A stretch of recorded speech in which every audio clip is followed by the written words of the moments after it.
कराची से डॉक्टर वसीम आफंदी साहिब फरमाते हैं कि चंद दिन पहले मेरे पास एक नौजवान को लाया गया था जिसे सर पर गोली लगी थी। खून बहुत ज्यादा बह चुका था मगर नौजवान के हवास अभी कायम थे। मेरी यूनिफॉर्म देखकर उसने मुझसे इल्तजा की कि डॉक्टर साहब, मेरी मौत की खबर मेरे घर वालों को न दीजिएगा, और साथ ही मेरे सामने हाथ जोड़ दिए। मुझे हैरत थी कि मैं उसे बचाने के लिए पुरुम्मीद था और वो शख्स यकीनी मौत देखकर बात कर रहा था। खैर, मैंने उसे तसल्ली दी और ऑपरेशन थिएटर में पहुंचे, जहां उसे बेहोश करने के लिए इंजेक्शन दिया गया और साथ ही मैं उसकी रुदाद भी सुनता रहा। कहानी सुनाते सुनाते लड़का बेहोश हो गया। इसी बेहोशी के दौरान उसकी मौत हो गई, मगर उसकी मौत मुझे झंझोड़ कर रख गई। शायद वीडियो देखने वालों को भी झंझोड़ दे, इसलिए वाकया बता रहा हूं कि जब लड़के ने इल्तिजा की कि मेरी मौत की खबर मेरे घर वालों को ना दीजिएगा, बल्कि लाश ईदी सेंटर या छिपा के हवाले कर दीजिएगा, मैंने उससे पूछा ऐसी क्या वजह है। उसने बताया कि मेरे वालिद साहब फौत हो चुके हैं। मेरी 3 छोटी बहनें हैं जिन्होंने पिछले 2 दिन से कुछ नहीं खाया। मुझे आज 2 दिन बाद मजदूरी मिली और मैं दिहाड़ी लगाकर आ रहा था कि रास्ते में डाकुओं ने मुझे लूटने की कोशिश की। मेरे पास कुल दौलत वो आज की दिहाड़ी लग जाने वाली मजदूरी और ये एक पुराना सा मोबाइल था। अगर सिर्फ मेरी बात होती तो मैं शायद 1300 रुपए डाकुओं को दे देता, मगर मुझे पता था घर में 2 दिन से भूखी बैठी मेरी बहनें रोटी के इंतजार में मेरी राह देख रही होंगी। ये पैसे डाकू ले गए तो मेरी बहनें क्या खाएंगी? जब ये लोग खौफे खुदा से आ रही हैं तो किसी और को भी लूट लेंगे।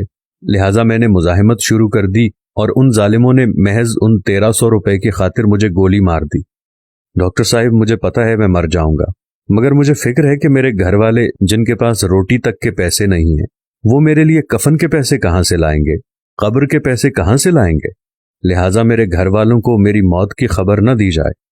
साथ ही उसने जेब में हाथ डालकर पैसे और मोबाइल मेरे हाथ पर रखते हुए घर का एड्रेस बताया और कहा कि ये पैसे घर पहुंचा देना और मोबाइल बेचकर मेरी छोटी बहन को नई जूती खरीद कर दे देना। बहुत दिनों से जिद कर रही थी। अगर मेरी वालिदा का हौसला बुलंद हुआ तो उन्हें तसल्ली देते हुए मेरी मौत की खबर देना, वरना कह देना कि आपका बेटा किसी दूसरे शहर मजदूरी करने चला गया है। इसके साथ ही वो नौजवान हालत गुनूदगी में चला गया और वहीं से मौत की आगोश में जा पहुंचा। मगर मैं तब से सोच रहा हूं कि अब तक हम पर पत्थरों की बारिश क्यों नहीं होती, सैलाब हमको क्यों बहाकर नहीं ले गए, सरकश जन्नात की तरह हमारा कला कमा करने के लिए फरिश्ते क्यों नहीं उतर रहे, हम लोग अब तक कहरे इलाही से महफूज क्यों हैं, जबकि मुसलमानों वाले आमाल हमारी अक्सरियत कब की छोड़ चुकी है। बददियानत हुक्मरान, बददियानत अवाम, कातिल हुक्मरान, कातिल अवाम, लुटेरे हुक्मरान, लुटेरे अवाम। दूसरी तरफ इस्लाम ने एक मुसलमान पर दूसरे मुसलमान की जानो माल और इज्जत व आबरू को हराम करार दे रखा है। इन्हीं सवालात को सोचते हुए मैंने हर चीज उस नौजवान के घर वालों तक पहुंचाई। अपनी जेब से उसके कफन दफन का इंतजाम किया। उन लोगों के लिए मुनासिब रोजगार बनाकर बहुत जल्द ये मुल्क छोड़कर बमा फैमिली किसी और मुल्क में मुंतकिल हो रहा हूं, क्योंकि जितनी शिद्दत से अहलियाने पाकिस्तान कहरे खुदा को आवाज दे रहे हैं, मुझे नहीं लगता कि इन लोगों को तौबा की मोहलत भी मिल पाएगी। इस कहानी को सुनने के बाद मेरे जहन में एक खाका बनता है कि क्या वाकई हम मुसलमान हैं?